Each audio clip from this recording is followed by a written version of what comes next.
If you thought Construction Simulator was already a big game, I think Construction Simulator Evolution is about to change the formula completely.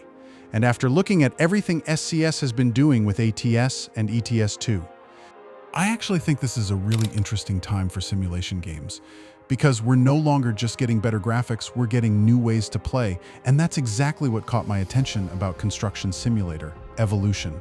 The biggest difference isn't the number of machines, it isn't even the two maps, it's what you actually do on the job site. For years, Construction Simulator has mostly been about operating machines. Get the excavator, move the dirt, drive the dump truck, pour the concrete, build the project, but Evolution is saying, what if you also have to destroy things first? That's where Demolition comes in. And this is where I think Evolution could separate itself from games like Roadcraft. Roadcraft is heavily focused on restoring infrastructure. You're dealing with damaged roads, bridges, flooded areas, debris, and massive recovery operations. And I love that concept, but Evolution is approaching construction from a different direction. Instead of mainly asking, how do I repair this? Evolution can ask, how do I clear this site and build something new? That's a big difference. Imagine arriving at a construction site, but there's already an old structure standing there. You don't just press a button and watch it disappear, you can bring in the right machine, choose the right attachment, and actually work through the demolition process. You've got wrecking balls, hydraulic breakers, steel shears, concrete crushers, and even handheld demolition equipment that makes the construction site feel more like a process. Destroy, clear, prepare, build. And that's something I really want to see in a simulation game, because real construction isn't just, here's an empty piece of land, build something. A lot of projects begin with something already there. And Evolution is finally bringing that part into the gameplay, but then it goes even further. You can actually get out of the machine. This is probably the feature I'm most curious about. Manual construction work. You can plaster walls, use a shovel, use a demolition hammer, use a nail gun, cut wooden elements, and even build walls brick by brick. That sounds simple, but think about what it does to the gameplay. You're no longer permanently sitting inside a machine. You're part of the construction site. One moment, you're operating an excavator. Then you jump out, walk over to the building, and complete a manual task. Then you get back into the machine and continue the project. That creates a completely different rhythm. And this is where I think Evolution could be more than just another construction simulator.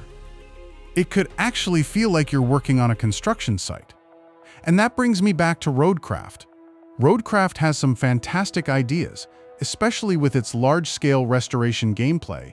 You're moving enormous amounts of material, repairing infrastructure, building bridges, clearing obstacles. It makes you feel like you're managing a major recovery operation. But Evolution seems to be going for something more personal. Roadcraft makes you feel like an infrastructure contractor. Evolution wants you to feel like a construction worker as well.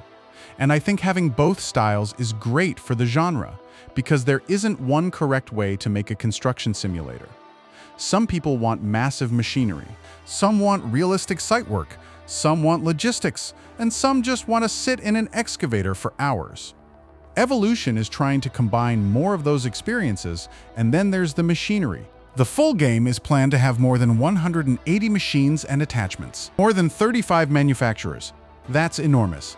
And we're getting manufacturers such as Volvo Construction Equipment, Epiroc, Senebogen, Ammon, alongside familiar names like Caterpillar, JCB, Liebherr, Seni, and many others. But here's the important part. I don't think the number itself is what matters. You can have 180 machines. But if they're all doing basically the same thing, what's the point? What matters is how those machines interact with the new gameplay.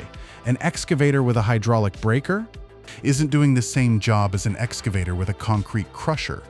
A steel shear changes the way you approach a structure. A wrecking ball changes the demolition process. And manual tools give you another layer completely. That's what makes the machinery interesting. It's not just collecting vehicles, it's having a reason to use them. And then, there's the world.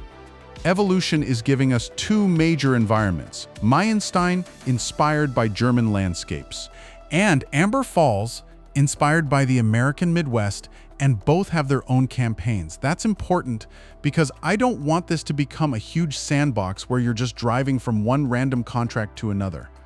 Give me a reason to care about the project. Give me a campaign. Give me progression. Let me start small. Build my operation, take bigger contracts, and eventually operate some of those massive machines. That's where Construction Simulator can become really addictive. And then there's multiplayer, up to 4 players, with crossplay planned for the full release.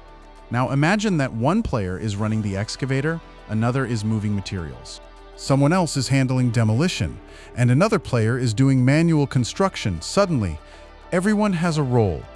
You're not fighting over who gets to use the biggest machine, everyone can actually contribute. And that could be fantastic with friends, but there's one thing I want people to remember. Evolution is now going into early access on PC first. The full PlayStation 5 and Xbox Series XS versions are coming later with the full release. So this isn't the old plan of everything launching together in late 2026. The release strategy has changed. And I actually think early access could be a good thing for this particular game, because the scope is huge. Demolition, manual construction, hundreds of machines, 2 maps, campaigns, multiplayer, crossplay. There are a lot of moving parts. And this is exactly the kind of game where player feedback can be useful if something feels wrong. Fix it. If a machine needs better physics, improve it. If demolition doesn't feel satisfying, refine it.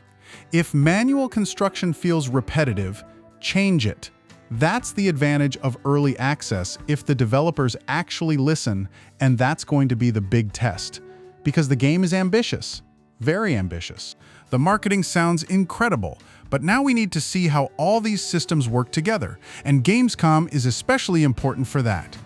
Visitors are getting an early opportunity to play the game, and demolition is being shown publicly.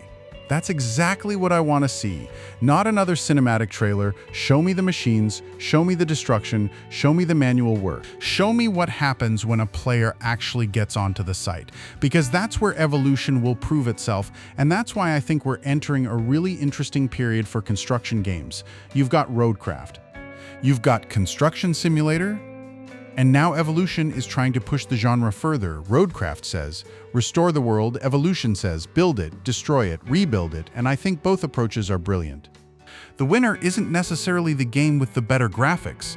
It's the one that gives you the better reason to keep playing. For me, Evolution's biggest opportunity is that construction itself becomes the gameplay.